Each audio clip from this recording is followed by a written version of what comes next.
What's up, lads? You're with Budgetmonk and welcome to a new video. This video is focused on the topic of Hungary, and we're going to jump straight into the meat of the video where I'm going to break down all things Hungary and increase the likelihood that you can get a personal union over Hungary for free. And we can refer to the series, the continuation of my actual game, once that information has been divulged. Alrighty, from a Hungarian perspective, the Diet of 1445 gives you the option to take a king regent or prolong your 000 regency, and either way will give you the same character as an heir, Ladislas, at the exact same age, which is currently Austria's heir. Regardless of which option you take, we're going to change the date to skip 10 years. 1455 will go second month's second day, and a few days later here, this is what typically happens to the Hungarian AI, regardless of which option they take. There we go. Ladislas comes of age at 15 years old, and you get this event, Matthias Corvinus. But what you'll notice here, guys, is something very particular which we're going to look into, is that Janos is still currently the quote-unquote king regent while this event takes place. Whereas if Hungary was on regency, and that means by taking the other option, which I'm going to demonstrate this, or alternatively, if Janos died as the king regent, notice his age is 48 years old, and he is also a general, so the likelihood of him passing away is fairly high.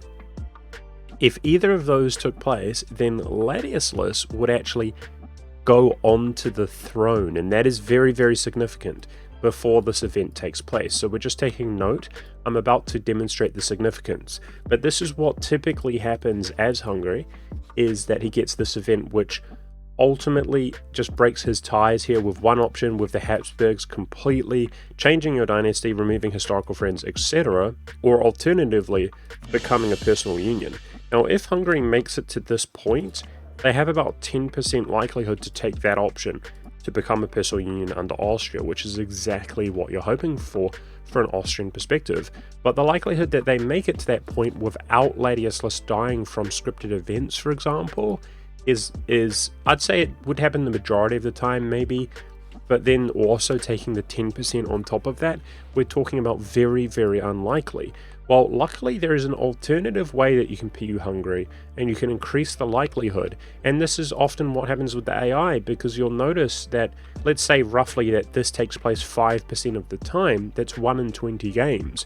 Well, Austria does get Hungary a minority of the time, but more often than that, and I'm going to demonstrate exactly how that takes place.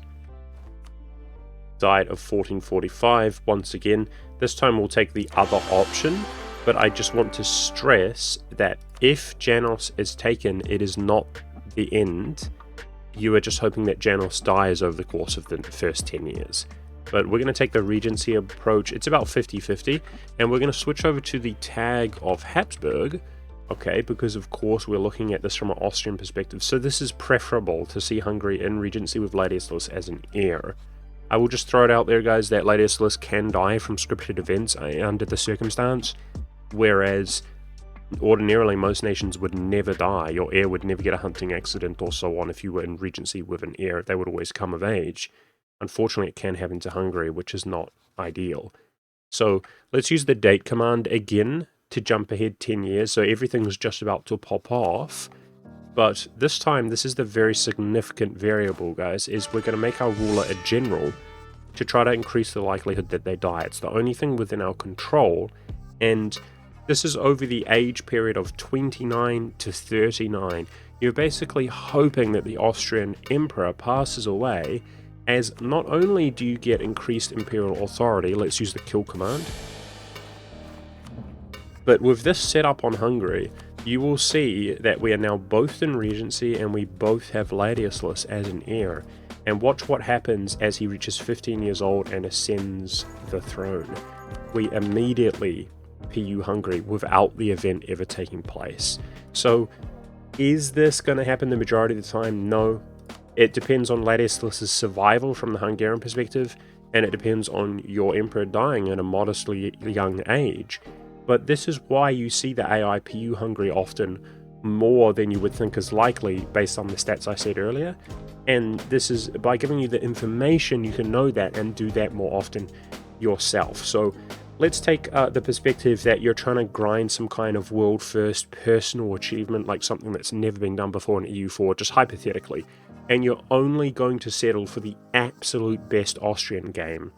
Well, when you're playing Austria in the first 10 years of the game, you're hoping that your emperor dies, and you're also looking over at Hungary, keeping a bead on Ladislaus. And you're either going to have to save scum if Ladislaus dies, or you're going to have to start again 1444. And if you make it to this point without your emperor passing away, then you're just going to hope for that clutch event to give it to you for free, and if it doesn't, you would start again. That is my suggestion while you're trying to simulate this scenario. I don't recommend anybody does that. I'm just talking about the absolute ideal. Now, with that being said, if you PU Hungary for free, you can see that in 1505 we can begin annexing him. And Austria can stack reputation more than just about any other nation in the game due to the +2 here, and due to the +1 that you gain from an Austrian event unique to them, giving them +3, as well as other modifiers such as the Emperor and so on, which means you can annex Hungary quickly, especially because of the annexation in your ideas, the Pope, the noble estate, and the annexation reduction from your missions, for example. You can also incorporate Hungary, despite their large size, into your country faster than just about any other nation, maybe 5-6 years. And if you were to get Hungary for free, it means, of course, not only do you obtain him earlier without fighting a war, which can be costly, or aggressive expansion, but you can also annex him earlier for free as well. In 1505, in my case, I did have to fight Hungary, and we PU'd him the old-fashioned way, just giving us the casus belli, and it took me until 1460, 5 years from now. But in terms of incorporating Hungary earlier, I just want to talk upon a few things. When it comes to passing the harder reforms nowadays, later down the line, there is a flat modifier which you have to overcome with each individual as they vote, which gets harder and harder. And that modifier works in a similar fashion. It's called Weak Emperor, and it works in a similar fashion to the same as Diplo-vassalizing. It is a modifier. You can see the penalty compared to the Austrian economic base compared to Mantua. That is similar how it works, and the way that you counteract that penalty is by having development in your states. And so one of the largest leaps and bounds you can make to subset the quote-unquote weak emperor modifier is to actually annex Hungary and state up his provinces. Let's say it takes 6 years, and that would be 1511, that we would get that large modifier in our direction when it comes to weak emperor, and we would pass the revoke privilege in 1511. That is not that unreasonable. Remember that you're not looking for the majority vote when it comes to revoke, but you're looking for each vote of each individual elector, including that stubborn bastard like perhaps Milan, who is really quite powerful, or else they will leave the empire upon hitting the revoke. And that's going to be it for all of the information, all things Hungary, guys. Moving on to my particular game, if you're interested in following. In 1458, I was offered the Milan succession thing, where you get a PU casus belli against Milan. I wouldn't worry about that whatsoever, as it's not worth the time, the money, or the resources to actually be fighting him for a personal union, due to the fact that you're going to own them as a subject in 45-50 years anyway, via the revoke privilegia.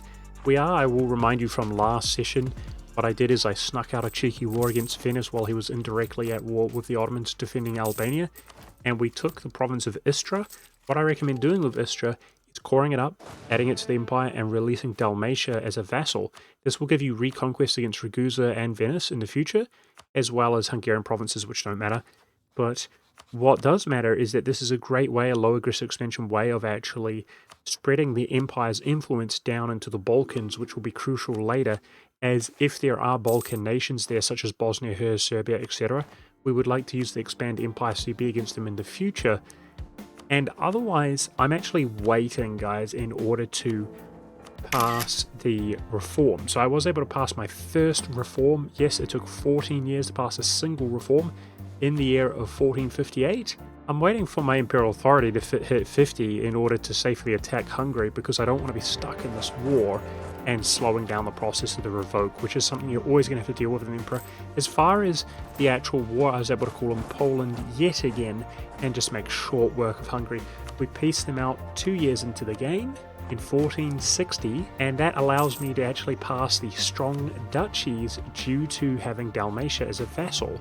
So nowadays you can pass the strong duchies from the nobility having 2 subjects, including vassals and personal unions, as opposed to just regular vassals, marches, etc. And that's it for this episode, guys, where we're going to be focusing on the next episode. Is going to be all about the reign in Italy, and I hope you guys enjoyed this. It was informative, you learned something. Thank you very much for watching, and I'll see you in another episode.